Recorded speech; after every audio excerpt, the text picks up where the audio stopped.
All right, we are going to finish up our examples from the other day. So far, quick reminder, like I scroll backwards, we already did example 1, 2, 3. We did graphs, we did all kinds of stuff.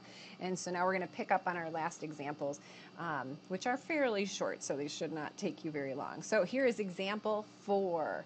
And once again, we're going to screw up the equilibrium we created in the previous examples. So here is the question.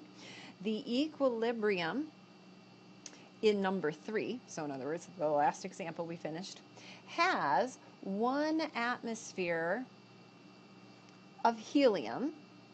Now, helium, by the way, is an inert gas, so I suppose we should pause for a second. This word inert gas just means it is not going to be reacting with anything, so it's not going to like create a reaction or something and get rid of stuff. It's just a gas that's not going to do anything. It has 1 atmosphere of helium added to the container.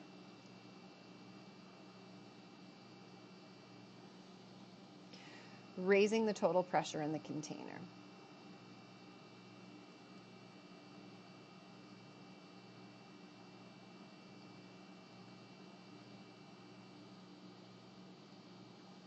And so the question is, what will the partial pressures of the gases be?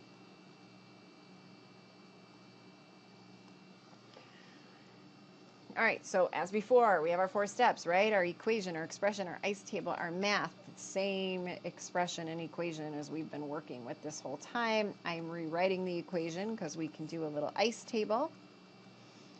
Once again, still in atmospheres. It's the same expression. A quick reminder, in example 3, here is where we ended up, 2.08 through 0.32, 0.32. So I'm just going to remind ourselves of this. So 2.08, 0.32, 0.32. And so now the question becomes is, in adding 1 atmosphere of helium, how does that change the partial pressures of these guys? And the answer is it didn't, right? Like their partial pressures didn't change. So this is still 2.08 atmospheres. This is still 0.32 atmospheres. This is still 0.32 atmospheres. Well, wait a minute. These are the pressures they were when they were at equilibrium. And if I go ahead and Q it, it equals 0.050, which means it's at equilibrium. So in what way is it going to shift? It's not. It's going to stay at those exact partial pressures. Now, some of you might be like, wait a minute, Mrs. May, like, once upon a time in Chem 1, I learned something about if I raise the pressure, it's going to shift to the side with fewer gases in order to compensate. And if you never learned this, don't worry, okay? But here's the idea. That, when you learned in Chem 1, was talking about changing the total pressure by changing the volume, like compressing it or expanding it. This is talking about changing the pressure by adding another gas. And so as a reminder, like Dalton's law of partial pressure says total pressure is going to be equal to the sum of the partial pressures. So like before we added the helium, it was the partial pressure of PCl5 plus the partial pressure of the PCl3 plus the partial pressure of the chlorine gave me the total pressure. Now I added helium to it, and so my pressure went up, my total pressure, but these pressures did not change. And so since the partial pressures didn't change, the equilibrium is not affected. So thinking about the graph, since we've been doing graphs for all of these, the graph for this, you know, if we're doing atmospheres versus reaction, and here's my 2.00 mark, my PCl5, which was blue, was a little above it originally, and my PCl3, which was green, is at 0.32, so here, and this one, which was pink, was also here. And so this could be the point at which helium is added. But the helium's added, and it does Nothing. It continues because it's already at equilibrium, and the addition of this inert gas didn't change that. College Board loves to give you questions where they add an inert gas and make you think, oh, it's going to shift. It doesn't. Okay. So that's example 4. Last one, example 5. All right, from the equilibrium, established in number 1, all the way back to number 1.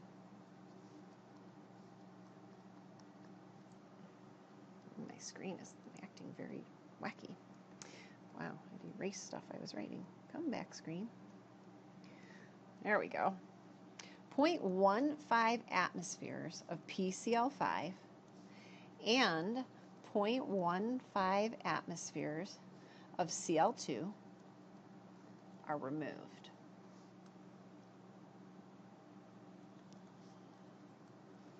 Using only a Q value, graph it. Okay, so let's kind of remind ourselves where we were. So here's my equation, just so I can see it. PCl3, Cl2. In number 1, the equilibrium that had established, we were left with 0.8 atmospheres of PCl5, 0.2 atmospheres of PCl3, and 0.2 atmospheres of Cl2. Now, we're going to remove 0.15 PCl5 atmospheres, and we're going to remove this. So what that means is now, in example 5, if we remove 0.15, we're at 0.65 atmospheres of PCl5. And PCl3, we didn't change, so that's at 0.2. And then this one is also losing 0.15, and so this ends up at 0.05 atmospheres. Okay, you guys, my best kids, and the question will be, is that you, are going to pause this video right now and try to do this. If we were in class, that's what I would have you do. Okay, so try to come up with a Q value, and then try to come up with what would the graph look like. Maybe this is the point when example 5 occurs.